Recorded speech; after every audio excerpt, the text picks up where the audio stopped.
निवाड़ी जिले की निवाड़ी विधानसभा की अति महत्वपूर्ण बैठक। अति महत्वपूर्ण इसलिए है क्योंकि जब विषय बड़ा गंभीर होता है, जब विषय बड़ा जिम्मेवारी वाला होता है, जब विषय लंबे संघर्ष का होता है, जब विषय निष्ठा का होता है और जब विषय कर्तव्य निष्ठा का परायणता का होता है, तो हमेशा जिम्मेवार लोगों को याद किया जाता है। तो इसी क्रम में आप लोगों को यहाँ बुलाया गया है। एक बार आप अपने लिए ताली बजा दीजिए। ये परंपरा, यहाँ के लिए ताली बजना तो ठीक है, आप अपने लिए ताली बजाइए और एक बार मुस्कुरा लीजिए कि आप कांग्रेस में, मुस्कुरा लीजिए, क्योंकि उलझने बहुत रहती है जीवन में। इस महत्वपूर्ण बैठक में हमारे यहाँ उपस्थित आपके जिले के जिलाध्यक्ष आदरणीय प्रकाश दांगी जी, हमारे प्रशिक्षण के प्रभारीगण साथी हबीब राय साहेब, ज्ञानेंद्र सिंह परमार जी, हमारे जिले के संगठन मंत्री रमेश खरे जी, पीसीसी सदस्य श्री रजनीश पटरिया जी, वरिष्ठ कांग्रेस मार्गदर्शक श्री मनोहर सिंह यादव जी, अनूप बड़ौनिया जी, दिलीप वाजपेयी जी, ब्लॉक अध्यक्षगण श्री राजेश यादव जी, कृष्णकांत गुड्डा भाई, श्री चंद्रपाल सिंह परमार साहेब और एक हमारे साथी बैठे हैं राय साहब, सोशल मीडिया के साथी, एवं समस्त उपस्थित ब्लॉक, मंडलम, सेक्टर, बीएलए, पोलिंग बूथ के लोग साथियों, विषय तो बड़ा गंभीर था। गंभीर विषय इसलिए था कि हमें एक ऐसी व्यवस्था पे बात करने के लिए आना कि हम परिणाम देने वाले हैं। हम किस लिए, किस माहौल में बैठे हैं? चुनाव आ गया है ना? रणभेदी बच चुकी है, युद्ध शुरू हो गया है, सत्य का युद्ध है, सत्ता का युद्ध है। आप सोचिए कि आप जब सत्ता में नहीं होते हैं तो आपको अंदर से घबराहट होती ना, अरे मेरी सरकार कब आई, है ना? होती ना? ये सम्मान जो होता है, आप कल्पना कीजिए कि 18 साल बाद, 15 साल बाद आपकी सरकार आई थी नहीं? तो जब आपकी सरकार नहीं थी, जब आप गली में निकलते होंगे तो लोगों जो आपको देखते थे उनकी दृष्टि क्या रहती? जब आपकी सरकार बनी तो जब आप अपनी, तो आपकी दृष्टि आपके प्रति बदली थी कि नहीं बदली थी? तो वो सम्मान यदि आपको चाहिए, वो सम्मान यदि वापस लौटाना चाहते हैं तो उसके लिए हमें प्रयास करना पड़ेगा कि नहीं करना पड़ेगा। तो एक बार सहमति दर्ज करा दो, करना है कि नहीं करना है? अच्छा, इनमें से वो साथी कितने लोग हैं जो ये चाहते हैं परिवर्तन हो? कितने सरकार बने? सभी लोग चाहते हैं ना? तो कैसे बनेगी? अपन उस काम की बात करेंगे। आपके अंदर जोश भी है, जुनून भी है, जज्बा भी है, केवल थोड़ी सी तरीकों में तरीके बदलने हैं काम करने के, उन तरीकों से नतीजे भी बदलेंगे ना? तो लग चुकी है तलब मंजिल पाने की। आपको लग रहा है सरकार बनाएगी ना? जब लग चुकी है तलब मंजिल पाने की, खुद को आग में झोंक देंगे। मुश्किलें कहती हैं, ठोकरें कहती हैं कि मारा जाएगा, और हौसले कहते हैं देख लेंगे। साथियों, जब आपने देखा होगा कि इस बार बड़ी संगठनात्मक जो स्ट्रक्चर होता है पार्टी का, जिलाध्यक्ष होता है, ब्लॉक अध्यक्ष होता है, नगर अध्यक्ष होता है, अभी तो हम यही बात करते आए हैं। आपने देखा होगा कि बीएलए क्या है, मंडलम सेक्टर पे जो फोकस किया जा रहा है, मंडलम सेक्टर क्या है। तो मैं एक क्रम होता है, जब प्रदेश से कोई निर्देशिका आती है, कुछ निर्देश आते हैं, तो वो जिलाध्यक्ष को आते हैं ना? अब जिलाध्यक्ष के दायरे में एक बहुत बड़ा क्षेत्र होता है। आपका छोटा जिला 2 विधानसभाएं हैं, बड़ा जिला होता है तो 6 विधानसभाएं भी होती हैं। तो उस निर्देशिकाओं को आप तक पहुंचाने में, उन आदेशों को आप तक पहुंचाने में, उन सूचनाओं को आप तक पहुंचाने के लिए ब्लॉक अध्यक्ष की भूमिका होती है। जिला अध्यक्ष नहीं, ब्लॉक होते हैं आपके यहाँ, जैसे 3 है निवाड़ी में, है ना? तो 3 ब्लॉक। अब ब्लॉक अध्यक्ष तक वो सूचना पहुंच गई, अब नीचे बड़ा गैप होता था, ब्लॉक अध्यक्ष से सीधा बूथ तक बड़ा अंतर होता था। क्या आप लोग ब्लॉक अध्यक्ष हैं? आप अच्छे तरह से जानते हैं कि यदि आपको कोई काम सौंपा जाए तो आपका दायरा 5 से 10 किलोमीटर या 10 से 15 किलोमीटर का परिधि में होगा, क्या संभव था? संभव था क्या? संभव था? जवाब दो ना, था क्या? नहीं। तो आपकी साथ संगठन में साथ निभाने वाले साथी, उसके नीचे बीएलओ को जोड़ा गया। अब बीएलए के पास कितने सेक्टर होते हैं? 4, 3, 5 भौगोलिक दृष्टिकोण से होते ना।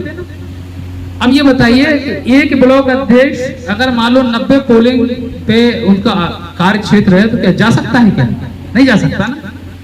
क्या कहेगा? हम तो चले गए थे, हमने कर दिया। लेकिन एक बीएलए, एक ब्लॉक के नीचे बीएलए होता है, तो बीएलए अपने क्षेत्र में जा सकता है कि मॉनिटरिंग कर सकता है। और बीएलए के नीचे एक सेक्टर बनाया गया है, उस सेक्टर के अंदर कितने बूथ आते हैं? मुश्किल से मेरे ख्याल से 5 किलोमीटर का एरिया होगा, वो आसानी। अब ये बताइए, वो आसान है 2-4-5 किलोमीटर तक जाना, या वो आसान है कि 20-25 किलोमीटर तक जाना? क्या आसान है?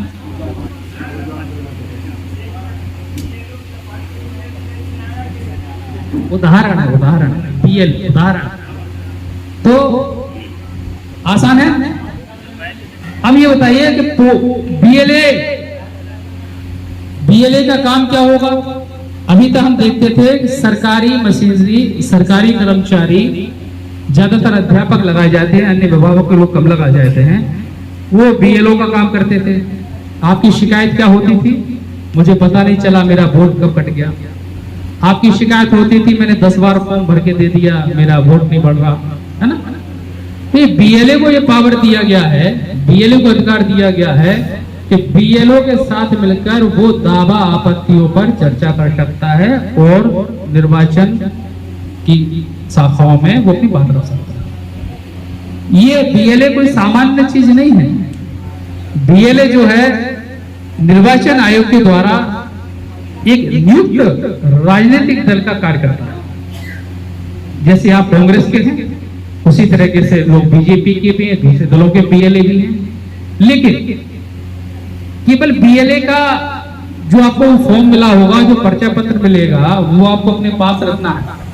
उस पर्चा पत्र को पास रखना वो आपकी आइडेंटिटी है। जब भी बीएलओ आपके क्षेत्र में आएगा तो बगैर बीएलए को सूचित करे नहीं आएगा।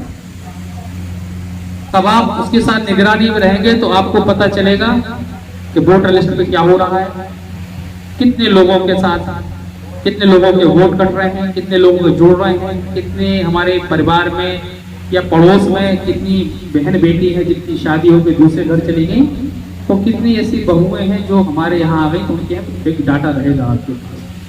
तो इसको वोटर लिस्ट दुरुस्त हो जाएगी, हो जाएगी नहीं हो जाएगी? अच्छा ये बताओ, जैसे हम कोई रामायण पढ़ता है, कोई गीता पढ़ता है, पढ़ता ही पढ़ता है, कोई कुरान पढ़ता है, कोई गुरु ग्रंथ साहब पढ़ता है, कोई बाइबल पढ़ता है। इसी तरह हम एक राजनीतिक कार्यकर्ता है, तो हमारा राजनीतिक ग्रंथ क्या होना चाहिए? क्या होना चाहिए?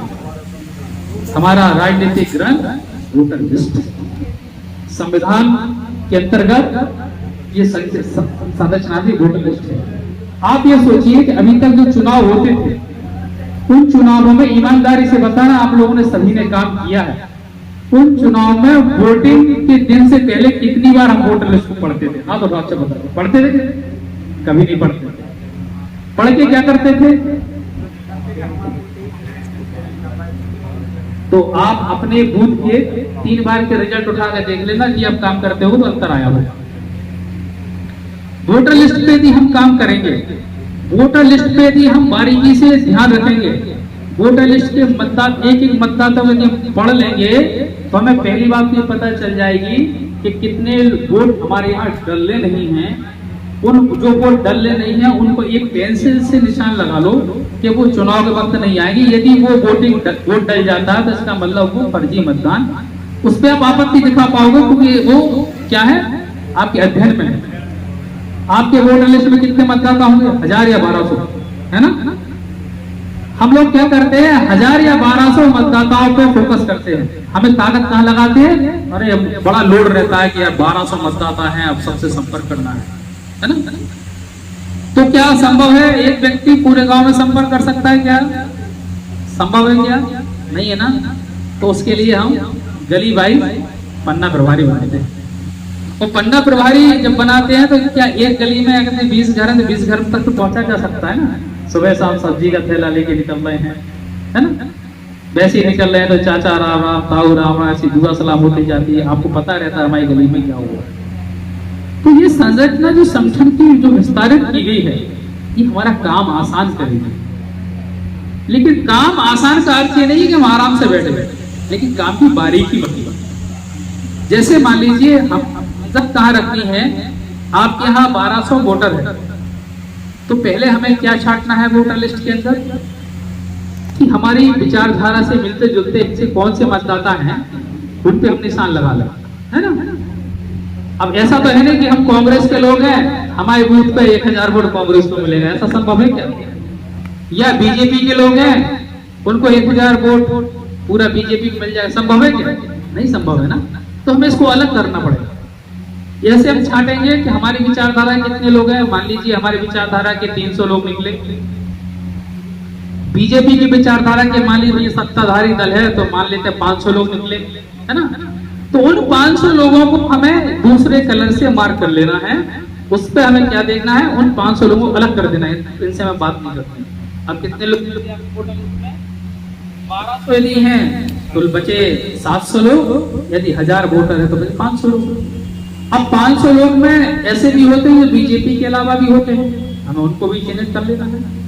अब कितने लोग बचे, 100 लोग वो निकाल दीजिए, 400 लोग बचे। अब 300 तो हमारे थे, हमें काम कहां करना है, 100 भरना।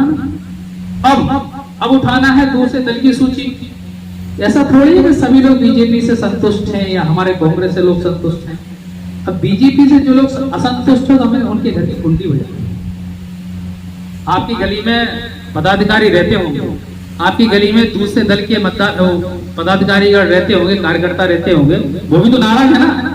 लेकिन वो चल के आपके पास आएंगे, ये संभव नहीं है ना, क्योंकि हमें उनके घर की कुंडली बजानी पड़ेगी।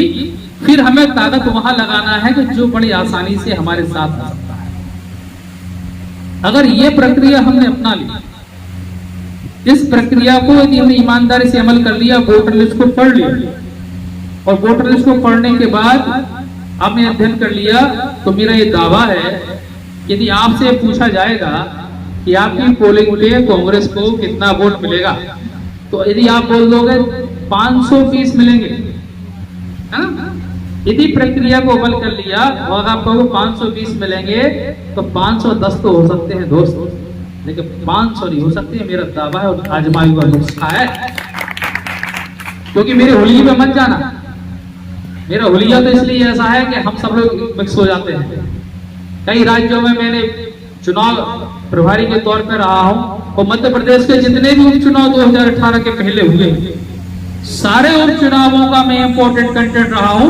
वो आप परिणाम उठा के देखिए, 2018 के पहले सारे उपचुनावों में कांग्रेस ने चुनाव को छोड़ की थी कि नहीं की थी। तो हम बोरे में भर के नहीं ले गए थे वोटर लिस्ट को।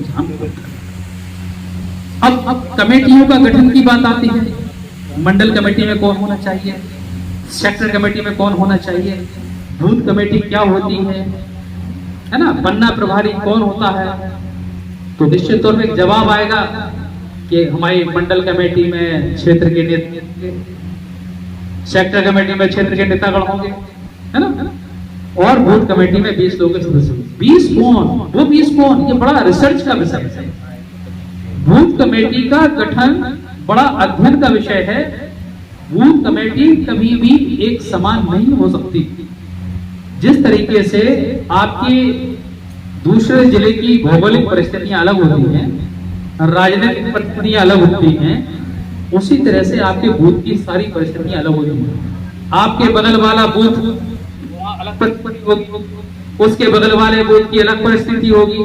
तो हमें भौगोलिक और राजनीतिक और सामाजिक परिस्थितियों को देखते हुए अपनी कमेटी में लोगों को स्थान देना है। जब हम लोगों को सम्मानित करेंगे, जब हम लोगों को अपनी समिति में, अपनी कमेटी में स्थान देंगे, जब हम स्थान देते हैं तो लोग अपनी उपयोगिता जाहिर, उनको लगता है कि मैं उपयोगी व्यक्ति हूँ संगठन के लिए, तो वो अपनी तन्मयता से काम करते हैं, उसका नतीजा आता है। क्योंकि बड़ी लड़ाइयां सामूहिक प्रयास से जीती जाती हैं, अकेले प्रयास से जीतना संभव नहीं है। हम एक गलती और करते हैं कि ब्लॉक के नीचे मंडलम की जब हम कमेटी बनाते हैं तो मंडलम की कमेटी में हम क्या करते हैं, भैया पटेलिया जी को रख लो, ठाकुर साहब को रख लो, यादव जी को रख लो, है ना, कोशिश करते ना, अच्छी बात है। लेकिन हमें उससे नीचे और जाते कि ऐसे भी लोग होते हैं, चुनाव में केवल राजनीतिक कार्यकर्ता ही काम नहीं करता, किसी दल का राजनीतिक कार्यकर्ता अकेला चुनाव नहीं जिता सकता। आप सहमत है कि नहीं? क्योंकि जो गैर राजनीतिक लोग होते हैं, जिनका सामाजिक प्रभाव होता है, हम उनको ध्यान नहीं देते हैं क्या? अगर हम उनको ध्यान देंगे, उनको उनकी बात रखेंगे, उनके पास जाएंगे, उनसे कहेंगे कि मुझे आपके मार्गदर्शन की आवश्यकता है, तो हो सकता है कि आप जिस घर में बार बार जा रहे होंगे, लोग आपको वोट देने की बात नहीं कर रहे होंगे, 1 या 2 वोट देने की बात कर रहे होंगे। हो सकता है आपके बगल में जो चाचा जी और ताऊ जी और दादाजी रहते हैं, उनके एक बार कहने हो सकता है 5 वोट मिल जाए। ऐसे ग्राम पंचायत में देखा कि देखा। तो जितने चुनावों में हम लोगों ने काम किया है 2018 के पहले अन्य राज्यों में, कभी हार के नहीं आए। कारण यही है, समन्वय समिति गठित कीजिए। समन्वय समिति, अध्यक्ष जी जिले के अंदर भी समन्वय समिति, जिनका सामाजिक प्रभाव हो, ऐसा ना हो वो केवल राजनीतिक नहीं है। कई लोग ऐसे होते हैं कि हमारे पार्टी के पदाधिकारी से ज्यादा प्रभावशाली होते हैं कई समाज के लोग, उन लोगों को हम ना भूलें। इसी तरह ब्लॉक में समन्वय समिति में समावेश ऐसा हो, संतुलन दिखे, उनका आपस में समन्वय हो, उस समन्वय और संतुलन के साथ साथ क्रियान्वयन हो। क्योंकि यदि हमारी योजनाओं का क्रियान्वयन नहीं होता है तो वो नतीजों में कभी परिवर्तित नहीं होता। हो सकता है क्या? नहीं हो सकता ना। तो इसी तरह से मंडलम समिति, समन्वय समिति, सेक्टर की समन्वय समिति और बूथ कमेटी क्या होती है? बूथ कमेटी में आपको अपने बूथ का राजनीतिक वर्चस्वता, सामाजिक संतुलन, और एक कई लोग ऐसे होते हैं जो बड़े ज्यादा सक्रिय नहीं होते हैं लेकिन निर्विवाद होते हैं। हम जब एजेंट बनाते हैं तो एजेंट के चयन से भी हमारे हर बूथ पर 10 या 20 वोट घट जाते हैं। जैसे आपने मुझे एजेंट बनाया, वो मोहल्ले में मेरे सबसे अनबन है, वो आदमी घुसेगा, वोटर आएगा, वो हमारा मुंह देखेगा, वोट बीजेपी को देगा। होता नहीं होता? तो हमारी जो समितियां हैं, उन समितियों में बड़े अध्ययन के साथ, बड़े रिसर्च का विषय है किन किन लोगों को रखना है, किन किन लोगों को नहीं रखना। साथियों, जैसे आपके यहाँ कितने बूथ हैं? 235। चलो 250 मान लो एक उदाहरण के तौर पर। आप ये बताओ कि आपने जब चुनाव के नतीजे आते हैं तो कई बार हम सुनते हैं कि अरे वो फलानी विधानसभा जो है हम 2000 से हार गए। सुनते ना, बोले फलानी विधानसभा 3000 से हार गए, 4000 से हार गए, 5000 से हार गए। वो क्या है? हम ये कहते हैं हम ये हार गए, यदि हम अपनी विधानसभा की बात करते हैं तो ये उसमें जिम्मेवारी हमारी है। उस हार में हमारी भूमिका है और उस जीत में भी हमारी भूमिका है। कैसे है कि यदि एक बूथ पर आपने अपनी इस तरीके की बारीकी की काम से 20 वोट यदि बचा लिए, है ना, यदि 20 वोट बचा लिए, अगर 300 बूथ है तो गुणा करेंगे कितना आएगा? 6000। तो मध्य प्रदेश के 2018 के चुनावों में 35 से 40 जितनी विधानसभा है तो 1000 से 6000 के बीच में हारे। क्या था? बारीकी नहीं थी हमारी, अध्ययन नहीं था हमारा, वोटर लिस्ट में पूरा अध्ययन नहीं था। हमारे एजेंट की क्या प्रशिक्षण होते हैं, यदि पार्टी मौका देगी तो वो भी, हम तो मल्टीटास्किंग पर्सनालिटी हैं, हमसे चार्ज कुछ करा लो आप, शायद तीसरी बार निवाड़ी आए, क्यों देंगे? तो वो भी आगे आएगा। एजेंट का क्या काम होता है? एजेंट पोलिंग जो काउंटिंग एजेंट होता है उसका क्या पावर होते हैं, इस सब बात होगी उस पर। तो हमें वोट पे बारीकी से नजर रखना है। अब आपके अधिकार क्या है? बीएलए की जो पुस्तिकाएं, बीएलए की जो पुस्तिकाएं आपको मिली हैं, पहले तो इन पुस्तिकाओं को बहुत बारीकी से 2-4 बार अपन को पढ़ना है। इसमें सारी नियमावली मिली है। इसी तरह सेक्टर की जो पुस्तिकाएं मिली हैं उन सभी लोगों को पढ़ना है। जब आप पढ़ेंगे तो जानकारी होगी। आपने एक चीज देखा होगा, क्रिकेट कौन कौन देखता है? सब लोग देखते हैं ना। तो अपन क्या करते हो, अगर फील्डर जो है सामने वाली बैटिंग वाली जिसकी टीम होती है और बॉलिंग वाली टीम जो फील्डिंग वाली टीम होती है, तो फील्डर अगर 20 रन बचा लेता है तो अपन कितने खुश होते हैं? तो आपको फील्डर की भूमिका में रखा गया। इतना महत्वपूर्ण योगदान यहां से लेके आपके प्रदेश का सबसे बड़ा, हमें मुझे तो 2 लोग नजर आते हैं केवल, या तो सबसे बड़ा नेता प्रदेश में बूथ पे काम करने वाला कार्यकर्ता होगा, या प्रदेश का सबसे बड़ा प्रदेश का मुखिया कमलनाथ जी हैं। इसके बीच में बाकी लोगों की भूमिका भी समानांतर है, ठीक है, महत्वपूर्ण। क्योंकि आज कमलनाथ जी जब प्रेस कॉन्फ्रेंस में बैठते हैं या जो मीडिया के सर आपकी तन्मयता के आधार पर आते हैं। और ये मत समझिए कि हम लोग यहाँ बैठे हैं, हमको सिखा रहे हैं, आपको सीख रहे हैं, ऐसा बिल्कुल नहीं। हमें सभी लोग साथ के, बस थोड़ी समय प्रक्रियाओं होता है, थोड़ा हमें अपने अंदर सुधार करना पड़ता है। उन सुधारों की ये प्रशिक्षण तो सरकारी कर्मचारियों के भी होते हैं, होते कि नहीं होते? क्यों होते हैं? इसलिए होते हैं कि अपडेट हमें रहना चाहिए। तो क्या सब लोग तैयार हैं? तैयार हैं? आप अपने नीचे बीएलए के, मंडलम के, बीएलए की सूचियां, मंडलम की। अब ये जैसे वोटर लिस्ट है, इस वोटर लिस्ट को आप जिनको भी दें, एक अपनी डायरी अलग से बना लीजिए। अपनी डायरी अलग से बनाइए, छोटी सी डायरी बना लीजिए, क्योंकि 3 महीने की डायरी होगी वो। जैसे आपने वोटर लिस्ट मुझे दी, तो उसमें आप ये लिखिए कि मुझे किस तारीख को दी, तो उसमें आप समय दीजिए मुझे, 7 दिन का, 10 दिन का, 15 दिन का। तो ये मेंशन रहे आपको, कि हमें स्मरण रहे कि 7 दिन बाद मुझे आप फोन लगा के पूछेंगे उसमें कितना काम हुआ, है ना, विनम्रता से। क्यों?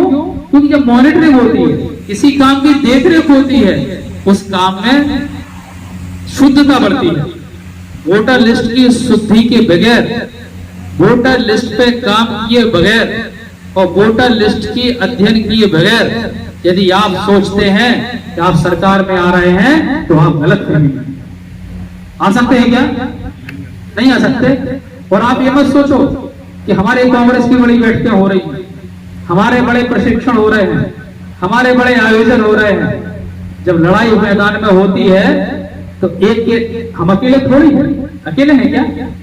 सामने कई लोग और लड़ रहे हैं। तो जब हार जीत का मुकाबला होता है तो तैयारी दोनों तरफ की जोरदार होती है। सकता है आपसे ज्यादा जोरदार तैयारी सामने वाला कर रहा हो, लेकिन मंडलम, बीएलए और सेक्टर की एक नजर और तेज हो जाएगी कि आपके बूथ पे आसपास राजनीतिक जो विपक्षी दलों की राजनीतिक गतिविधि है, उन राजनीतिक गतिविधियों पर आपकी बारीकी से नजर होगी। क्या बीजेपी कर रहे हैं, समाजवादी पार्टी के लोग क्या कर रहे हैं, बीएसपी के लोग क्या कर रहे हैं, उस हिसाब से भी हमें अपने आप को अपडेट करके रखना है।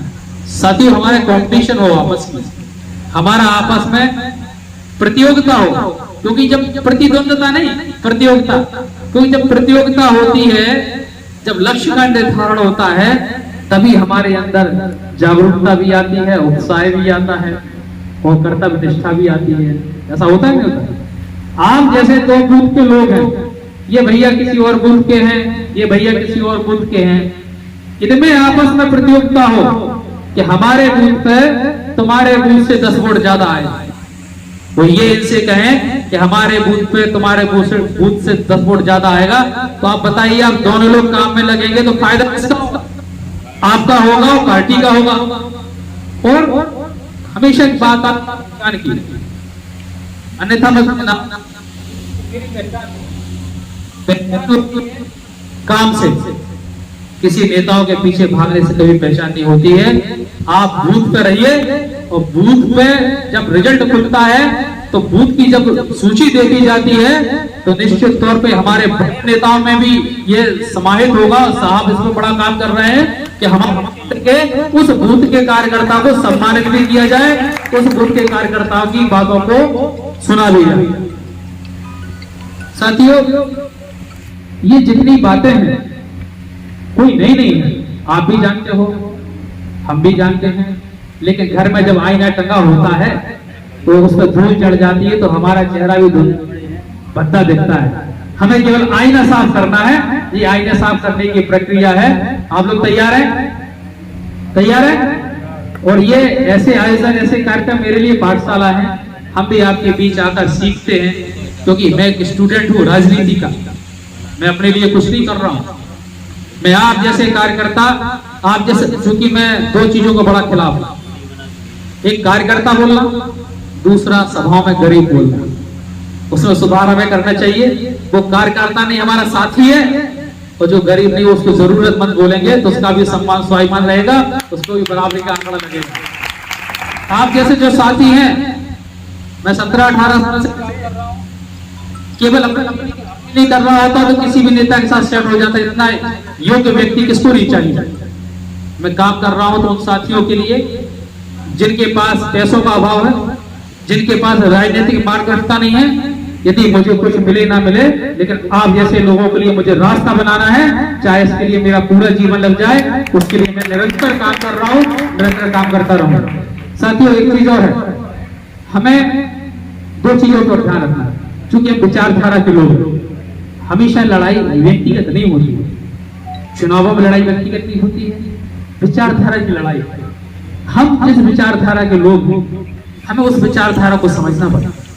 हम कांग्रेसी क्यों है? कांग्रेस क्या है? क्या रही? देश की आजादी में, देश के योगदान में, देश के निर्माण में हमारी क्या भूमिका रही?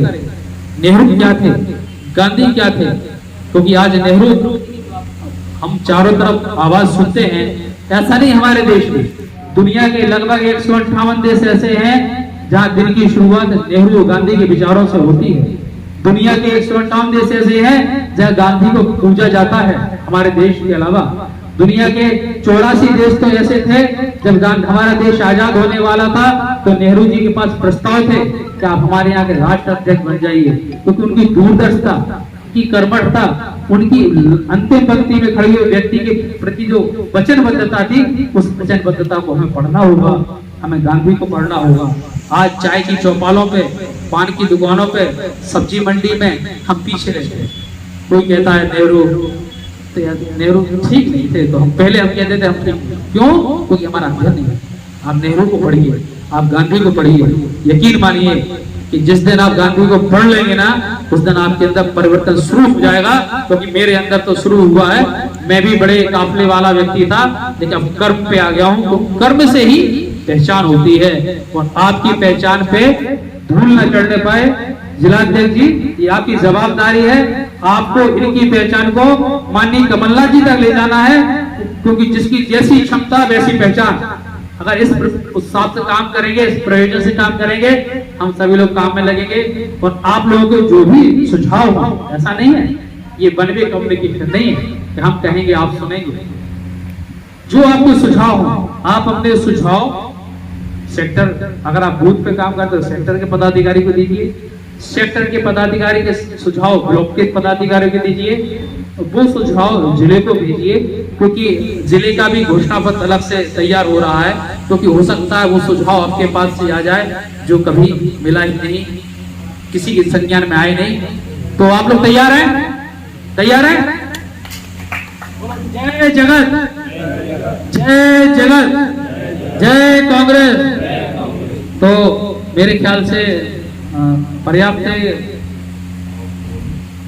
हाँ, तो हमने कभी भी एक चीज हमें सोचना, जब हम किसी कार्यक्रम में, आयोजन में, किसी बैठक में जाते हैं तो अपना समय लगाते हैं। आप लोग महत्वपूर्ण काम छोड़ के आए हैं, अपने घर परिवार को छोड़ के आए हैं, तो हमें ये तय करना है संकल्प के तौर पर कि हम यहाँ से बाहर निकलेंगे तो क्या लेके जाएंगे।